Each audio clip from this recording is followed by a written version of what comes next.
Adventures in time and space, told in future tense.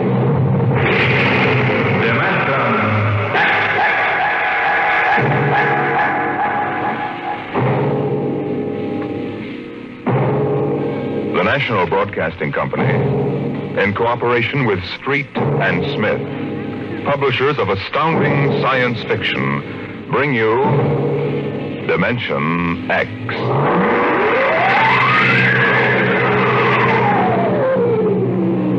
The soundproofed Happy Life home had cost $30,000 installed. It clothed and fed and rocked them to sleep and played and sang and was good to them.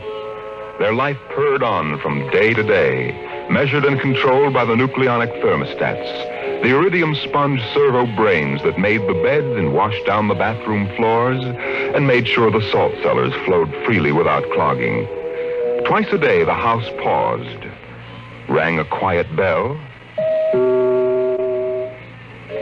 and turned precisely 90 degrees on its axis, in order that the view from the Solaroid living room windows might be varied to avoid ennui.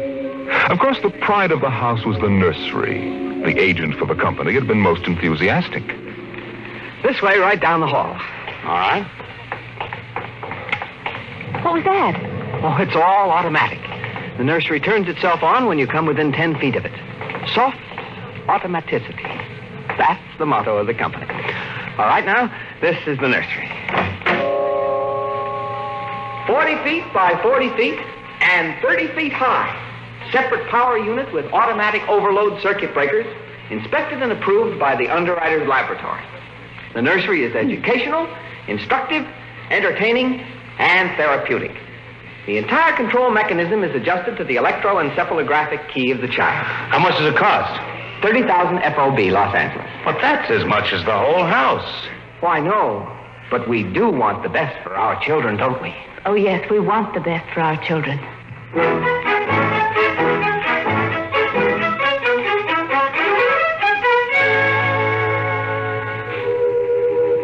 And it was the best.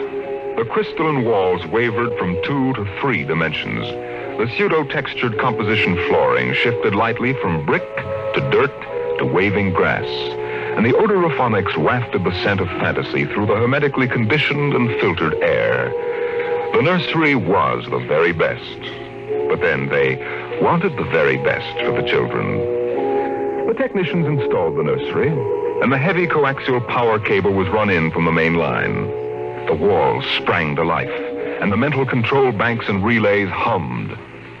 All right, Peter and Wendy, this is your nursery. What's so special about a nursery, Dad?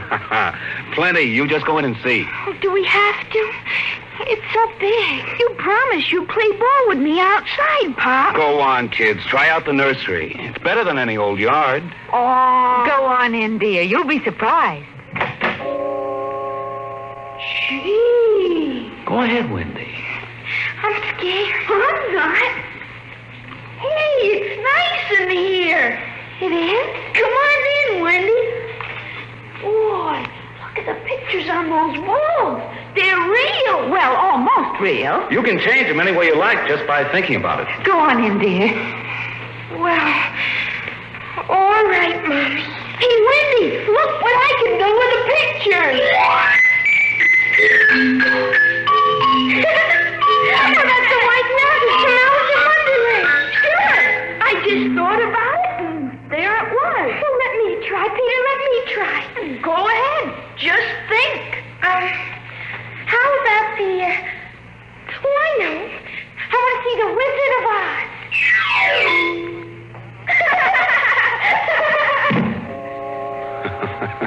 Well, dear, there we are. They like it, don't they? Well, why shouldn't they? All they have to do is think, and they've got whatever they want in 3 dimensions. Color, sound, and smell. Oh, think what it would have been like to have a nursery like that when you were a kid. It's nice that we can give them all the advantages. Why, sure. What else are we working for, huh? Right. Well, what do you want to do this evening? Well, the Petersons asked us over for bridge, but... Oh, we don't have to worry about the kids. They'll be all right in the nursery. Come on, Lydia. We deserve a night out.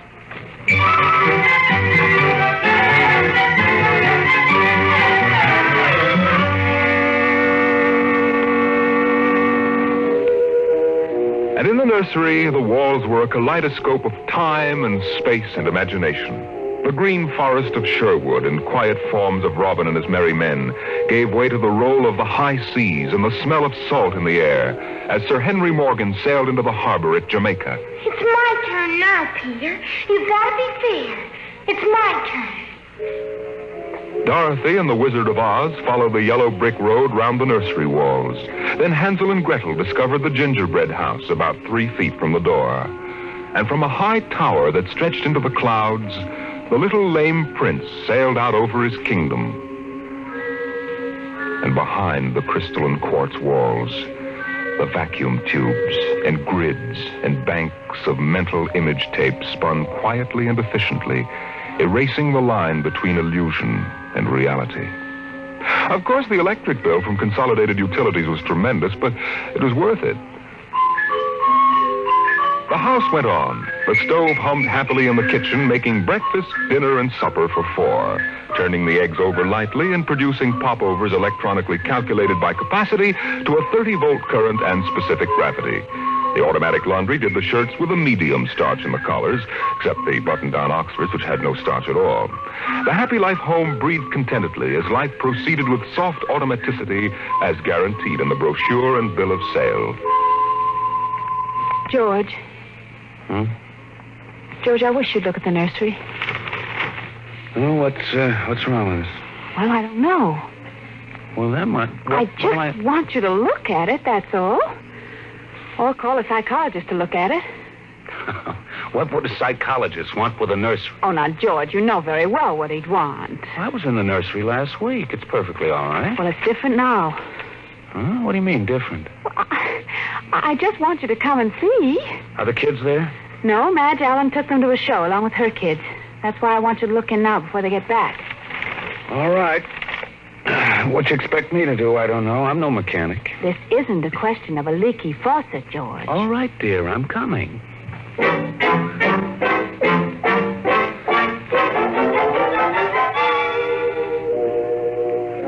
The nursery light flicked on as they came down the hall. The relays clicked, and the tubes warmed, and chemical odor banks and pipes bubbled into life as they paused before the closed door. Go ahead, George. Open it. On all sides, in 3 dimensions, stretched the hot, tired landscape of an African veldt, reproduced to the last stick and pebble and bit of straw. The ceiling above them became a sky with a hot, yellow sun. A wind blew in from the baked veldtland, the hot straw smell of lion grass, the cool green smell of the hidden waterhole, the great rusty smell of animals, the smell of dust like red paprika on the hot air. And now the sounds.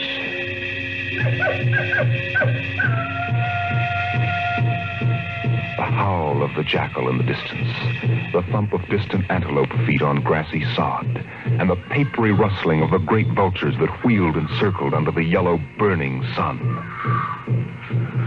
Oh, let's get out of this sun. It's a little too real. Oh, no, George, you promised you'd look around. Well, I don't see anything. Now, wait a minute. Look, there are the vultures. Filthy creatures. And there are the lions. Far over that way. Yes, I see them. They're on their way to the water hole. They've just eaten. Eaten? Yes, I can't see what.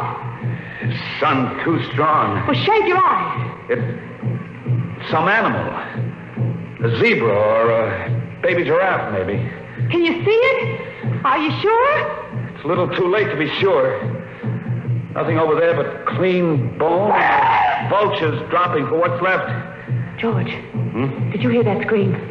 What scream? Just now. Sorry, hon, no. Here come the lions. George, they're frightening. Take it easy, Lydia. They're just illusions. It was a miracle of mechanical efficiency, the lions prowling toward them over the tawny veldtland. A miracle of inventive genius. Every house should have one. the lions were 15 feet away. So real, so startlingly real, you could feel the prickling fur on your hand. Your mouth was stuffed with the dusty upholstery smell of their heated pelts. And the yellow of them was in your eyes, like the yellow of an exquisite tapestry. The yellows of lions in summer grass. The sound of the matted lion lungs exhaling on the silent noontide. And the smell of meat from the panting, dripping mouths. George, I'm afraid. They're so real. They're only an illusion, Lydia, that's all. Watch out! Out, quick, outside. Oh, George. Lydia, my poor, sweet Lydia. George, they almost got her. No. Take it easy. Calm down. Yes, but I could feel their breath. No. Get a hold of yourself, Lydia. They aren't real. Walls, that's all it is. Crystalloid walls. But they look so real. Yes, darling. Of course they do. But it's all dimensional color reactionary process and mental tape film behind glass screens. It's all odorophonics and sonics. Now, here, take my handkerchief. I'm afraid, George. Did you see? Did you feel? It's too real. No, Lydia. We've got to tell Wendy and Peter not to read any more on Africa. Yes, of course, dear. Do you promise? Sure. And lock the nursery for a few days. Oh, now, wait a minute, dear. Let's keep our sense of proportion. George, I want you to lock that place up. Honey, you know how difficult Peter is about that. I punished him last week by locking the nursery for an afternoon, and he threw a tantrum, and Wendy, too. Honey, they live for the nursery. I tell you, it's got to be locked. That's all there is to it. Lydia, you need a rest. Oh, I don't know. Maybe I don't have enough to do. I have too much time to think. All I do is set the menu selector dials at the beginning of the week. But, honey, that's the whole idea. The house is automatic. I know. But couldn't we turn it off for a couple of weeks? Just a couple of weeks and take a vacation. You mean that you want to fry eggs for me? Yes, I do. And darn socks, too. I feel like I don't belong here. The house is wife and mother and maid. How can I compete with the African Veldt? And you, George, you don't know what to do with yourself in the house when you're home. You're drinking too much. Am I? You feel useless, too. Yes, I suppose I do. George. Those lions can't get out of there, can they? Oh, of course not, dear. Now, don't think about it anymore.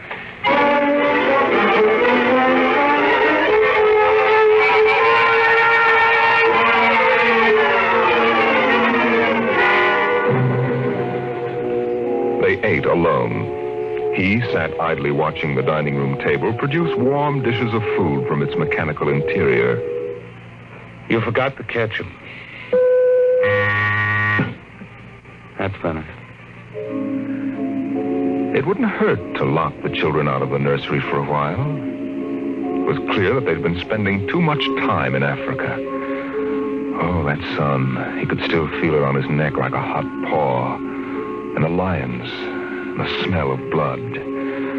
Remarkable how the nursery caught the telepathic emanations of the children's minds and created a life to fulfill their desires. The children thought zebras, and there were zebras. Sun, death, and death. They were so young. But long before you knew what death was, you were wishing it on someone else. But this, the long, hot African Veldt, the awful death in the jaws of a lion, and repeated again and again and again. The children came home dutifully at 8:30. Hi, Mom. Hi, Pop. Hi, Peter. You want something to eat, Wendy? No, thanks. Well, we're just having dessert. We're full of strawberry ice cream. And hot dogs. We'll just sit and watch. Sure. Peter, tell us about the nursery. Nursery? Yes, all about Africa and everything. I don't understand. Your mother and I were just traveling through Africa with rod and reel. There's no Africa in the nursery. Oh, come now, Peter. We know better. I don't remember any Africa. Do you, Wen?